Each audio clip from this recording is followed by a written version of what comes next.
Olá, que alegria estar com você, começando o programa A Vida em Foco, transmitindo via satélite, canal digital e também pelo YouTube, TV Evangelizar Oficial.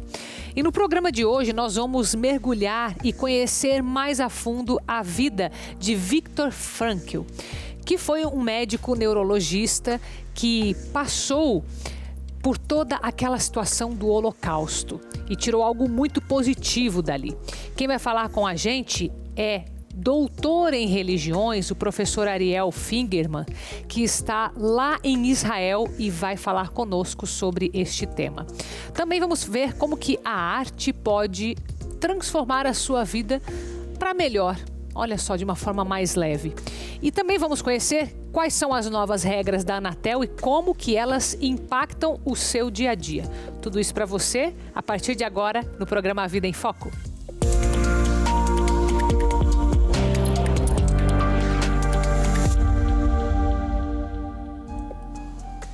Olha só, a gente começa falando sobre a vida de Viktor Frankl, esse médico bem reconhecido, mas não apenas pelas habilidades, e sim pela forma como ele superou a própria vida em busca de sentido. É uma grande obra que ele tem e que nós conhecemos bastante no mundo inteiro.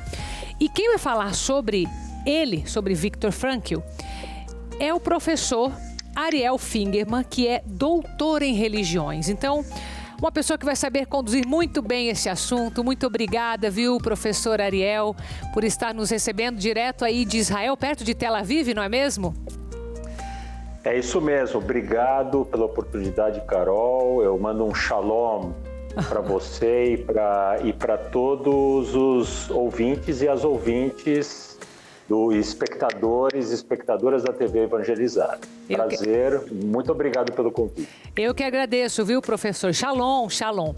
Vamos começar Shalom. Então entendendo, acho que vale a pena a gente entender esse lado de Viktor Frankl, né, da superação que ele teve, dessa busca de sentido, e começar por essa definição, o que ele entende como sentido de vida. Isso, olha, Carol, hoje em dia está muito na moda, né? Se falar em sentido de vida, a gente acha aí no Instagram, por aí, a gente acha muita gente falando disso, muita definição. Agora, o que é interessante do Viktor Frankl, que ele foi um cientista reconhecido, ele era de Viena. Ele conheceu pessoalmente o Sigmund Freud, ele se formou ali, um lugar de muita cultura, e ele teve uma intuição, desde muito jovem, de que nós podemos ter sentido na vida. E ele viveu bastante, ele viveu mais de 90 anos, ele dedicou a ciência dele em colocar essa questão do sentido de uma forma científica. Então ele fez uma pesquisa, ele tratou de milhares de pessoas literalmente na vida dele, e sempre com esse foco. E quando nós encontramos sentido na nossa vida, isso leva a um bem-estar tanto físico quanto psíquico para nós. Então a terapia que ele propôs, o Viktor Frankl, foi uma terapia da pessoa buscar sentido. E se a pessoa perdeu esse sentido, esse foco na vida, tem que ir atrás do sentido, Carol. Porque uma vida sem sentido é uma vida vazia, assim colocou o Viktor Frankl. Professor, e é possível a pessoa que está nesse sem sentido de vida, que ela resgate?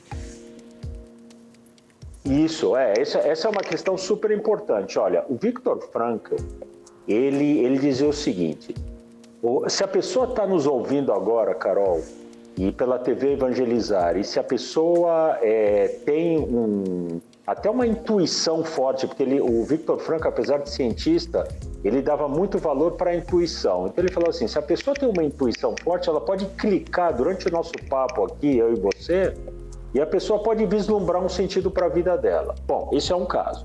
Às vezes a pessoa não consegue vislumbrar isso. Então o que ela faz? Ela lê o livro do Viktor Frankl. É um livro que foi considerado entre os 10 mais influentes dos Estados Unidos pela pela Biblioteca do Congresso de Washington. Então O Homem em Busca de Sentido, está publicado em português, é um best-seller mundial. Então, de repente, a pessoa lê esse livro e dá um clique e encontra o sentido na vida. Ou então procura um especialista. Eu quero convidar os ouvintes e as ouvintes aqui, nossas, espectadores e espectadoras, para um curso que eu vou dar no final do mês, via Zoom, né? Eu vou estar aqui em Israel, as pessoas podem estar em qualquer lugar do mundo, e eu vou ensinar as ideias e as lições do Viktor Frankl. Quem sabe por ali a pessoa aprende. E também tem a ideia de procurar um psicólogo também, especializado na obra do Viktor Frankl, para ajudar essa pessoa. Mas a questão, Carol, é o seguinte: todos nós devemos, segundo o Viktor Frankl, todos nós devemos buscar um sentido. Ficar sem sentido na vida é a pior situação. Entendi. Fala um pouco mais desse seu curso, professor. Ele se aprofunda na vida de Viktor Frankl, como que é? O Viktor Frankl, Carol, ele tem uma coisa bem bacana, que era o seguinte: o Viktor Frankl, ele diz o seguinte: a busca do sentido está sempre fora de nós. Não é essa coisa, ele fala assim, não adianta você se trancar no seu quarto, deitar na cama, fechar a luz e começar a buscar o sentido da vida e ter um clique. Não, ele falou uma coisa muito legal: o sentido das nossas vidas sempre está fora de nós, sempre está no mundo. E é servindo as outras pessoas que a gente encontra o sentido. Olha que coisa legal. E isso repercute também uma coisa super interessante. O Viktor Frankl foi um cientista da nossa época, um dos poucos cientistas religiosos. Ele era uma pessoa, assim, abertamente religioso e ele dava muita importância a isso. Então, ele traz um paralelo muito legal com a Bíblia.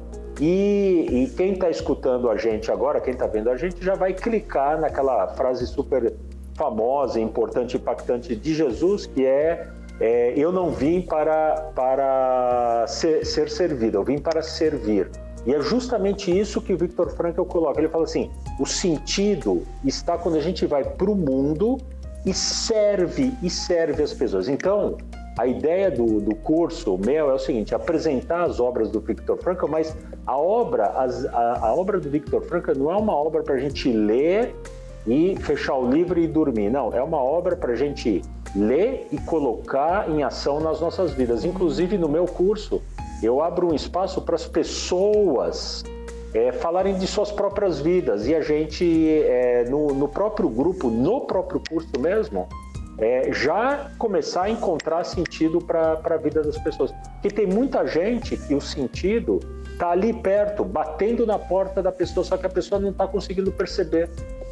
Tem muitos exemplos nesse sentido, assim, o sentido está ali, só que a pessoa não percebe. Então, basta uma outra pessoa treinada para isso, ajudar essa pessoa, e essa pessoa encontra o sentido da sua vida. Professor, de uma forma prática, como que a pessoa sabe que ela encontrou esse sentido? Porque imagino que também seja um caminho de muitas dúvidas. Isso, muito legal o que você está falando. Olha, o Viktor Frankl, ele falava assim: o sentido é uma coisa, na verdade, intuitiva. É difícil de definir o sentido. A gente entende que a gente encontrou o sentido quando isso nos dá um bem-estar muito grande. Então, é uma coisa... O Viktor Frankl falou que nós, seres humanos, nós temos uma vontade de encontrar um sentido na vida, uma necessidade.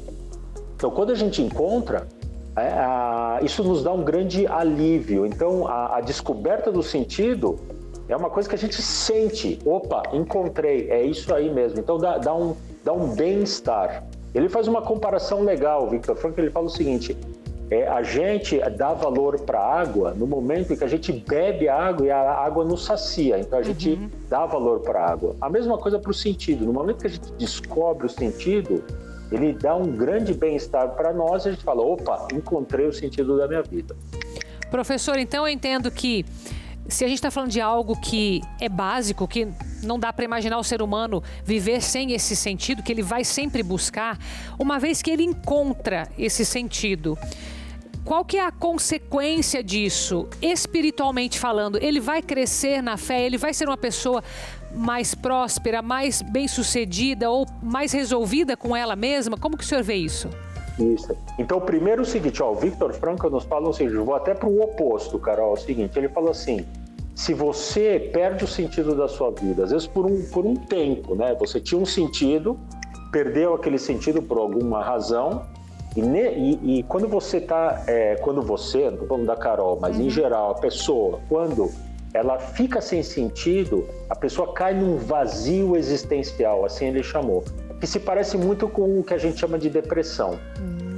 Não é necessariamente uma depressão, mas é um vazio existencial que se parece muito com uma depressão. Então, por aí a gente sabe que a gente tá sem sentido. Quando a gente encontra o sentido, vem um bem-estar. Agora, nem sempre, Carol, o sentido vai nos levar, por exemplo, a um sucesso na vida, por exemplo. Tem gente que tem sentido na vida, mas vamos pegar assim, até o sucesso material. Tem pessoas que têm um grande sentido na vida, por exemplo, vou dar um exemplo. Pessoas que gostam muito de ensinar. Eu sou a área do ensino, eu sei que às vezes a gente ensina e às vezes a gente é super mal pago, vamos supor, né? Digamos que a pessoa está numa situação lá numa escola, super mal paga, tal, mas ela gosta muito de ensinar. Isso é legal, só que a pessoa precisa ajustar ainda a sua vida para buscar também essa realização. Ou seja, o ideal na nossa vida é quando a gente tem um sentido e esse sentido também leva a um sucesso. Também só o sentido sem sucesso não é legal, o contrário também não é legal. Só sucesso na vida, digamos sucesso material, sem sentido algum, também não é legal. A pessoa acumula muito dinheiro e tal, mas naquilo ela vê que o que ela fez não serviu para nada para ninguém, além do acúmulo de riqueza. Isso também não é legal. O legal na nossa vida é quando a gente sintoniza o sentido com o sucesso. Isso dá uma plenitude muito grande. A mesma coisa para a parte espiritual nossa. Quando a gente encontra um sentido na vida, essa parte espiritual fica muito plena. A gente, realmente, o Viktor Frankl falou, você sabe que você encontrou o sentido pela sua intuição. Você vai sentir um grande bem-estar, e ele chamou espiritual mesmo isso. Ele usa esse termo que vem do mundo da religião, apesar que ele era um cientista, ele sempre diferenciou muito. Depois que ele faleceu, os seus familiares revelaram que ele era uma pessoa que rezava todos os dias. Olha só que interessante. Olha. Inclusive, uma das estratégias dele de sobrevivência nos campos de concentração nazistas foi a oração. Nossa. Olha só que interessante. Muito. Ele ia lá no seu cantinho, ou melhor, ele reunia outras pessoas interessadas nisso, ou seja, ele saía da solidão, ele ia para as outras pessoas, arrumava outras pessoas que queriam fazer oração, e eles, naquelas condições terríveis de campo de concentração, iam lá e faziam suas orações. E a conclusão dele, nos campos de concentração, é o seguinte: as pessoas que tinham sentido, achavam um sentido na vida, mesmo naquela situação terrível, essas pessoas tiveram mais condições de ou sobreviver, ou se não dava mesmo para sobreviver, pelo menos foram até o final de suas vidas numa tranquilidade, vamos chamar assim. Muito bom. Professor, eu sei que tem o seu curso, né? Então a gente vai deixar a plataforma aqui, que é a palasatena.org.br, para o pessoal ter mais informações. Tem uma data? Ou ele está aberto? Isso, a data é o finalzinho do mês. Agora, tá.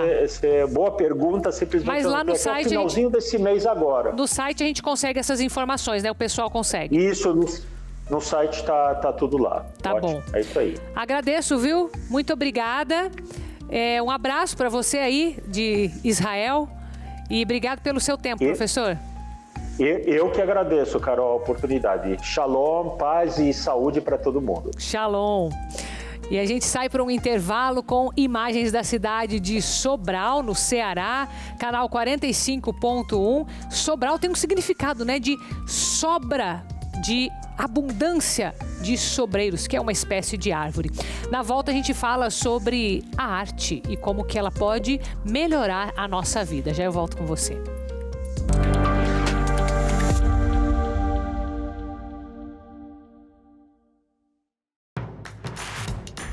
Não perca mais nenhum vídeo da TV Evangelizar. Inscreva-se agora.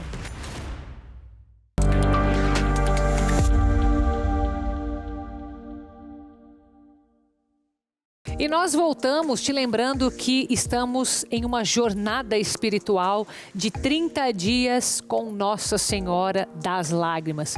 E todos os dias você acompanha aqui na nossa programação às 9h45 da manhã. Uma forma de você estar espiritualmente mais elevado a Deus durante essa quaresma. Por isso, 30 dias rezando a Coroa das Lágrimas, dessa devoção belíssima da década de 1930, quando Nossa Senhora aparece à irmã Amália aqui no Brasil, na cidade de Campinas, estado de São Paulo. E você pode saber mais sobre essa devoção no nosso YouTube, TV Evangelizar Oficial, e também pode se inscrever lá no nosso site padrereginaldomanzotti.org.br para você saber mais dessa devoção e acompanhar todos os dias aqui na nossa programação. Agora a gente vai falar sobre a arte e como ela pode nos elevar espiritualmente até, né? Até nos aproximar mais de Deus pela beleza. Então eu vou receber aqui a Kátia Velo, que é artista plástica, né, minha querida? Seja muito bem-vinda. Muito obrigada pelo convite. Obrigada a você. Eu estava lembrando até de Santo Agostinho agora, viu? Porque Santo Agostinho tinha muito esse lado artístico e ele dizia que alguns homens seriam apenas atraídos a Deus pela beleza. Então eu começo por aí. Como que a arte, né? De que forma que ela se manifesta, em primeiro lugar, para que seja um atrativo para as pessoas?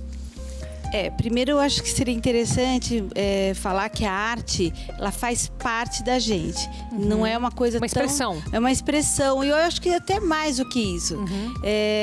Toda criança faz alguns desenhos e ela ama fazer aqueles desenhos. Depois ela vai perdendo um pouco isso, porque a gente vai tentando padronizar, né? Porque toda criança faz qualquer rabisco e fala, olha que lindo que eu fiz. Depois, é uma coisa dela ali, como se fosse uma continuidade. Eu acho que já é uma coisa natural. Tá. Né? Já é uma coisa que a gente nasce um pouco com esse olhar, né? Uhum. Toda criança tem um olhar curioso, um olhar, né? Quando ela aprende as cores, ela fica maravilhada. Sim. Então, acho que a gente já tem isso. Aí vai perdendo um pouco, o mundo vai fazendo com que a gente se distancie disso, né? Mas eu acho que todos nós temos. Eu, por exemplo, o meu trabalho está muito voltado ao olhar para a natureza, principalmente para as flores. Então, a natureza é divina, né? Sim, ela é do Criador, né? Criador. Essa contemplação. E qualquer pessoa que esteja diante da natureza, ela se sente mais plena e melhor. Então, acho que essa coisa da arte, primeiro que realmente a gente tem que não ter uma barreira, porque às vezes as pessoas acham que a arte é só que está na galeria, o que é uma coisa muito diferente. Inacessível, às vezes. Tem um pouco distante, esse conceito, né? Total. Principalmente as artes visuais, no caso, as artes plásticas, né? Então, acho que é bacana a gente mostrar que não, todos nós temos esse olhar, essa sensibilidade. Mas vamos explorar um pouco esse lado, né? Por que as pessoas têm tanto essa sensação de que é algo ou para poucos, não falando do dom em si, né? O dom cada um tem o seu, mas por que visualizar uma galeria, algo que é caro, algo que a gente não entende? Da onde vem isso, na sua opinião? Eu acho que o próprio mercado, né? O mercado acabou estabelecendo isso. E além do mercado, né, tem os próprios galeristas, os curadores, como a arte também é alguma coisa muito exclusiva, e tudo que é exclusivo, que é manual, acaba sendo mais caro mesmo. Caro mesmo, né? Você não tem como precificar como um commodity, né? Exatamente, né? O que é fabricado em quantidade é diferente de uma peça única. Sim. Então tem realmente esse fator, mas eu acho que a apreciação, não. A apreciação ela pode ser de todos. E só que exige um pouco do espectador, né? Um olhar diferente, até um conhecimento. E as pessoas hoje, elas estão querem as coisas um pouco prontas. Eu acho que talvez seja esse caminho, né? Então, olha, acha bonito, ou olha uma arte abstrata, mas eu tô vendo tal coisa. É muito além disso, muito além. É muito mais profundo, porque a arte não é só o que a gente está vendo, né? Ela tem um lado filosófico, antropológico, né? Tem vários fatores que estão presentes num trabalho artístico. Né? Sim. Então, inclusive a arte sacra, que eu vou até participar agora de uma exposição.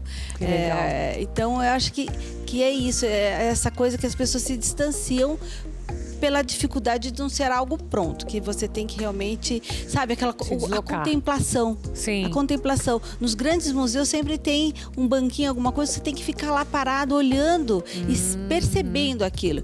E as pessoas passam e olham rapidamente e vai embora. Ah, eu vi, que legal. Né? Então, realmente, acho que é por isso. Não porque é uma coisa, o contemplar, o olhar, tem que ser realmente... Talvez tem que ser ensinado até, né? Tem que ser Talvez ensinado. tenha que ser ensinado novamente. Uma coisa que foi se perdendo, como você falou, da própria infância, culturalmente falando, da correria, da geração. Acho que são vários fatores, Vários fatores. Mas e, na tua visão, como aproximar, então, essa arte das pessoas? Como retomar? Sensibilizando as pessoas. É a primeira coisa. Essa sensibilização seria pela própria arte ou seria por um conhecimento, por uma explicação? O mundo está muito insensível. E isso afasta a arte. Eu acho que só através da sensibilização... Porque se você for olhar uma outra pessoa com outro olhar... Né? Com mais sensibilidade, porque, por exemplo, uma coisa que a gente está se acostumando e não pode, é ver as pessoas na rua. Insensíveis com as próprias pessoas. Imagina Exatamente. com a arte que ela é. Sim. Uma coisa, né? Sim, então a gente está ficando muito mecanizado. Sim. Né? Então, é lógico que a gente tem medo, né? A gente vive uma situação, a gente não pode fugir disso. Mas a gente não pode se acostumar a ver pessoas na rua, por exemplo. Sim. Isso é inaceitável. A não ser que ela queira estar lá. Porque pode também. Sim. Como você falou, livre-arbítrio. Sim. Mas se ela não tem opção, e não adianta, são vários fatores para se resolver. É muito mais complexo. Mas eu acredito que a sensibilização seja um caminho. E a fé também, né? A fé, esse contato com a natureza. Esse contato com a natureza é primordial. A maioria dos artistas, contemporâneos ou não, mesmo que não vá fazer um trabalho que retrate a natureza, ele precisa desse isolamento, dessa reflexão, desse contato com a natureza. Agora, você falou esse contato com a natureza e você tem um trabalho com flores, não é? Conta um pouquinho pra gente. É uma campanha chamada Doe uma Flor, que esse ano vai fazer completa a 10ª edição. E assim, todo ano você faz? Todo ano então, já faz 10 anos. Primavera vai fazer a 10ª edição, né? Foi em 2015. Mas assim, foi um presente que eu recebi. Eu acho que é algo divino mesmo. Porque eu acordei, Carol, já com a ideia totalmente pronta. Nossa. Eu não tive esforço, assim. Eu acordei com a ideia de que na primavera, que eu sempre amei a primavera, que as pessoas tivessem um contato maior, um gesto, né? Fizesse alguma coisa porque às vezes uma palavra modifica o dia daquela pessoa. Sim. Um gesto simples. E aí eu conversei com umas amigas, né? E todo mundo foi realmente adotando essa ideia. Então, algumas floriculturas, meus amigos artistas plásticos. Cada ano tem uma ação que move, que é uma ação principal. Eu já 2 vezes eu já fiz doação na rua. Um ano em plena pandemia, com máscara, com umas amigas. Eu acho assim que às vezes eu tenho umas ideias malucas, mas o mais legal é que tenho amigas também que compram essa ideia. Que são minhas embaixadoras, né, da campanha. E aí, o ano passado, por exemplo, foram feitos cartões da primavera. As artistas plásticas, vários artistas, né, homens e mulheres, cederam a imagem, que foi feito eu fiz uma arte, e aí foi virtual, foi presencial. Inclusive, também essa minha amiga, Ana Camargo, que é embaixadora da campanha, nós fizemos uma entrega também em hospitais, né, no Hospital Evangélico. Então, são várias exposições, inclusive teve um ano da pandemia que eu fiz isso internacionalmente, essa coisa de mandar mensagem, de fazer fotos. Cada ano tem uma ideia, assim, e esse ano quero fazer uma coisa bem bacana. Esse ano também eu vou fazer uma exposição na Galeria Municipal de São José dos Pinhais, em setembro. Mas isso é um norte, mas tem várias outras ações que eu vou fazendo. Eu gosto muito de fazer trabalho com crianças, então, como professora, a gente pintava o muro da escola, acho que eu pintei umas 3, 4 vezes, cada ano mudando. Então, é uma coisa muito bacana e é uma coisa tão simples, né? Por isso, esse nome. Para você ter uma ideia, Carol, foi uma coisa tão assim, acho que de Deus, que tudo eu ganhei. tudo, até a logomarca, a parte de marketing, Tudo. aí o Jornal Folha da Mulher publica, tudo, a Savana, tudo. Então, por exemplo, a logo é Doe uma Flor, porque eu queria era doar, porque doar é uma palavra muito significativa para mim. E é uma flor, né? Não, várias. Sabe aquele gesto quando a criança pega uma florzinha e ela doa? Eu queria resgatar esse sentimento Entendi. de pureza, de espontaneidade, de simplicidade. E esse nome também já veio também. E aí que legal. todo ano as pessoas participam, é muito bacana. Eu vou aproveitar que você está falando disso. A gente tem um VT lá, vou convidar vocês para acompanharem comigo, que transforma a arte, né? Do como a gente está conversando aqui. Acompanhe para você entender. Pequenos retalhos de tecido que ajudam a compor um chaveiro ou a montar um tapete. Pedaços de madeira que já não tinham utilidade ganham forma e uma nova finalidade. Palhas que, trançadas, se transformam em utensílios para o dia a dia. Cápsulas de café que um dia foram descartadas, hoje são artigo de decoração. Até as folhas que caem das árvores deixam de ser apenas folhas e passam a ser lembranças. Essas e muitas outras peças surgem a partir da criatividade e das mãos desses artesãos.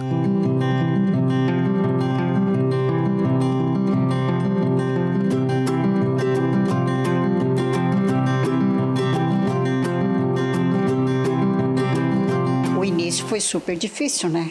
Nós vendemos pastel, salgadinho, bolo, participávamos de quermesse para juntar dinheirinho. Aí a gente conseguiu 4 barraquinhas. Hoje nós temos uma estrutura de respeito, né? A Associação de Artesanato Santo Antônio foi criada em 2008 e ao longo de 15 anos já recebeu muitos prêmios. Um deles é o Diploma de Utilidade Pública, por ajudar a transformar a vida de quem já passou ou ainda faz parte da associação. Vidas como a do seu José. Há pouco mais de 2 anos, um problema na coluna o afastou completamente do trabalho. Aos poucos, o sentimento de não poder ser útil o levou a um quadro de depressão. Situação que mudou completamente quando ele conheceu a associação. As peças feitas a partir das palhas de trigo e bananeira e madeira, nas mãos dele, se transformam em obra de arte. É uma coisa que ia apodrecer, ia estragar lá, e eu aproveito e dá vida para muitas coisas assim de utilitário, né? As pessoas gostam. Muitas coisinhas que você pode fazer, né? Se Deus me dá saúde, dor na coluna, a gente de vez em quando tem, mas faz parte, você dá uma aliviada, para um pouquinho e depois continua, né? Isso eu não pretendo assim parar tão cedo, né? Há 8 anos, Rosângela viveu uma metamorfose. Ela conta que o artesanato deu um novo sentido à sua vida. Quando eu comecei a participar da associação em 2015, saí fora, né, do mundo da dona de casa, né? Conhecer pessoas, novas experiências, né? Eu me senti mais valorizada, então isso me fez muito bem, né? Eu comecei a ter, né, minha independência financeira, né? Senti prazer, muito mais prazer no que eu estava fazendo.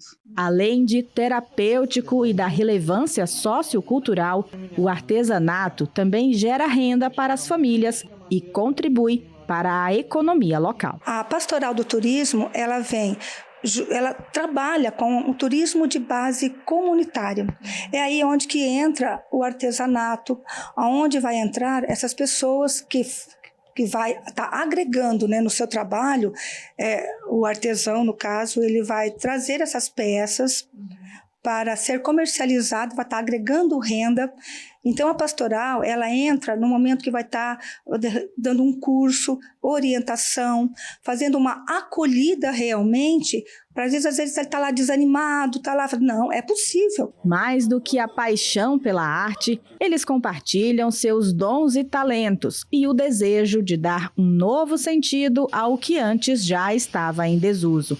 Para criar cada peça, é preciso habilidade, mas principalmente amor pelo que faz.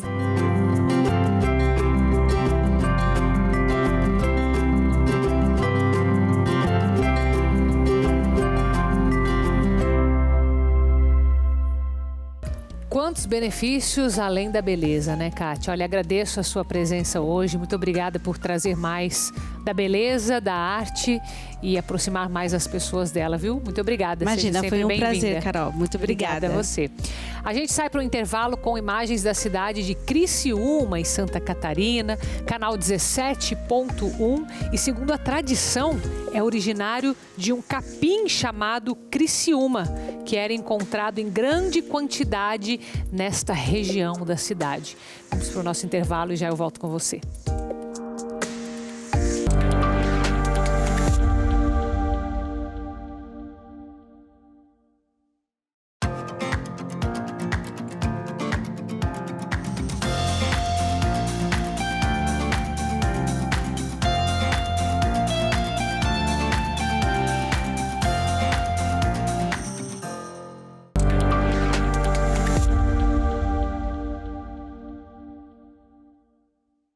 E segunda-feira, você já sabe, é dia de Noite de Louvor, esse grupo de oração nacional, o maior do Brasil, e de forma especial esse ano, completando 10 anos de programa. Nós teremos hoje, a partir das 19 horas, a transmissão para todo o Brasil, com a presença do Padre Julinho, Irmã Zélia e o cantor Pierre Antônio aqui com a gente. Lembrando que nós estamos na 3ª semana do Cerco de Jericó. Serão 7 semanas de muita batalha e oração. Então hoje, presencialmente, aqui no Anfiteatro Jesus das Santas Chagas e pela TV Evangelizar, é claro, aí no conforto da sua casa, a partir das 19 horas. Agora eu quero tocar num assunto, porque recentemente nós temos a Anatel com novas regras e que queremos entender que regras são essas que mudaram e como que elas impactam o seu dia a dia. Até mesmo porque grande parte dessas mudanças vieram de reclamações mesmo dos consumidores, principalmente com relação à telefonia, não é isso, meu querido? Estou aqui com Eros Belim de Moura Cordeiro, que é advogado, mestre em Direito, professor da Universidade de Curitiba. Seja muito bem-vindo, doutor Eros, tudo bem? Tudo bem, é um prazer estar aqui novamente. Quero cumprimentar você, cumprimentar todos e todas e falar um pouquinho sobre o consumidor novamente, né? E sim, sobre a questão, né? E a questão da telefonia, que é muito importante. Então, a ideia aqui hoje é da gente deixar bem claro para nós consumidores, né? Vou me incluir aqui, quais são as regras que mudaram e de que forma que isso vai impactar. Então, quais são essas regras? Vamos falar do principal problema, né? Aquilo que motivou uma alteração dessas regras, que é aquilo que nós chamamos de assimetria de informações. Tá. A matéria relacionada à telefonia, telecomunicações, tem uma diferença muito grande, desde glossário, desde palavras, desde informações, como por exemplo, complexo streaming. Mesmo. Tá. Sim, são termos que não são comuns, né? São termos que nós não utilizamos no dia a dia, que são próprios da tecnologia da informação e que são próprios da telecomunicação. Isso causa uma diferença muito forte de informações. Então, muitas vezes o consumidor não sabe o que está contratando, aquilo que contratou, a extensão daquilo aquilo que contratou, a diversidade de serviços que foram contratados. Isso desemboca numa insatisfação muito grande, que vai acarretar uma série de reclamações no judiciário, especialmente nos juizados especiais, né, que são de menor valor, e além disso também nos PROCONs, né? Então, e agora isso vai ficar mais claro. A ideia é essa. Esta nova resolução da Anatel propõe enfrentar esse problema. Esperemos que diminua, né, essa simetria, né? E a primeira forma disso é colocar uma numeração única. Por exemplo, uma das alterações é identificar o consumidor o número de contratação. Especificar com clareza, naquele número de contratação, quais são os serviços contratados. Tá. Né? Uma terceira questão que é muito importante e uma proposta da Anatel é um etiquetamento. Deixar isso de uma maneira bem clara. É uma etiqueta com uma cor, com um número que o consumidor sabe. Bom, tá aqui. Isso aqui é o meu contrato com esse número, com essa cor, essa etiqueta. Isso padroniza e facilita saber, né, quais serviços foram contratados. E, é claro, detalhar esses serviços, né? Então, eu estou contratando um pacote de dados. O que significa isso? né? A extensão desses dados. Eu estou contratando apenas um canal de comunicação, ou seja, eu só posso ligar, eu só posso telefonar. Ou então eu posso fazer um streaming, o que é streaming, né? Esse glossário, essas palavras, isso é muito importante, né? E o fato, por exemplo, de todas as ligações que eram feitas, isso vai mudar ou não? Isso é algo que está dentro dessa regra? São duas questões, né? A quantidade o tempo de minutos, se as ligações são livres, se não são livres. E uma coisa muito importante, o consumidor pode optar, mas isso depende exclusivamente do consumidor. Se ele assim desejar, ter um atendimento exclusivamente virtual. Por que eu digo isso? As reclamações são muito frequentes, talvez eu já recebi isso, talvez você já tenha recebido isso. Muitos que estão nos assistindo vão se identificar com o que eu vou falar aqui. Telemarketing ou então empresas de telefonia te ligando. Seja para ofertar novos serviços, seja para dizer que alguma coisa está errada, seja porque faltou de repente algum pagamento para alguma coisa que o consumidor nem imaginava que tinha. Muitas ligações com muita frequência, e elas não são esperadas, muitas vezes caem naqueles horários inapropriados. Você está entrando numa reunião, você está assistindo um programa, está com calma na tua casa, de repente vem aquilo te ocupa um tempo. Essa foi uma outra medida que a Anatel busca tomar, ou seja, o consumidor pode optar um atendimento exclusivamente virtual ou digital. Ele pode cadastrar um celular, ele tem um canal de WhatsApp, ele pode optar só por e-mail, né? E evidentemente, e acredito eu que foi objeto da tua pergunta também, nessa questão das ligações, saber a extensão dos serviços. Ou seja, o que efetivamente eu estou contratando e por quanto tempo eu estou contratando. Se, por exemplo, se eu tenho um pacote mínimo de dados e estou pagando uma mensalidade por esse pacote mínimo de dados, isto também me permite ter ligações sem restrição de tempo, por exemplo, quando é de fixo para fixo, ligações entre celulares, né? Então tudo isso tem que ser bem discriminado. E lembrando que hoje a nossa forma de comunicação não é a mesma de 10 anos atrás, muito menos de 20 anos atrás. Né? Antes nós ligávamos mais. Só para a gente fechar esse raciocínio aí das ligações, que eu sei que é o que pega, né? O consumidor precisa fazer algo para receber esse contato exclusivamente virtual, como você disse, tem que... Isso, e na verdade... Na verdade, as operadoras vão ser instruídas, isso está na regulamentação, para entrar em contato e ofertarem essa proposta. Eles vão fazer essa oferta. Isso, e eles são obrigados a fazer. Eles são obrigados a informar que, as operadoras, né, informar que existe essa opção. Porque o consumidor, evidentemente, ele não é obrigado a saber o teor dessa resolução. Isso não faria sentido nenhum. Então, isto é algo que se extrai da própria legislação do consumo, não precisaria ter uma resolução nesse sentido, mas, enfim, as operadoras têm o dever de informar, né? Elas têm o dever de dizer, olha, isso aqui está disponibilizado para você, se você quiser, vai ser exclusivamente virtual. E não só disponibilizar essa informação, caso o consumidor opte por isso, fazer cumprir, né? Ou seja, respeitar, né? Respeitar isto também. Com certeza. Doutor Eros, muito obrigada pela tua presença, por esclarecer para nós esse tema de preocupação nacional. Seja sempre bem-vindo, viu? Agradeço profundamente, sempre à disposição, e obrigado pela oportunidade. E eu encerro com você hoje com os melhores momentos do primeiro Evangelizar é Preciso Divinópolis. Até amanhã. Nada me impedirá, sou mais que vencedor. Comigo Deus está, vou ao alto eu vou.